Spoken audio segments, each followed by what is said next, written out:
দাদার বই তুমি ছিঁড়েছো কেন? বলো, তুমি ছিঁড়েছো কিসের জন্যে? দাদা পড়বে কি করে? দাদার বইটা ছিঁড়েছো কেন বলো? উত্তর দাও, আনসার মি। তুমি কেন বইটা ছিঁড়ে ফেলেছো? ছিঁড়বো না, ছিঁড়ে তো গেছে। হ্যাঁ, ছিঁড়ে গেছে তো, ছিঁড়েছো কেন? আর ছিঁড়বে? বাবু হয়ে বসো, বাবু হয়ে বসো। আমার কাছে কি? তুমি বাবু হয়ে আগে বসো। সরি বলো।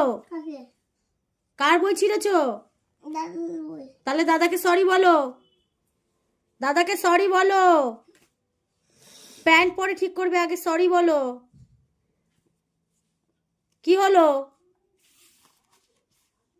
দাদাকে বলো সরি, দাদাকে সরি বলো, বলো দাদাকে সরি বলো, সরি বলো।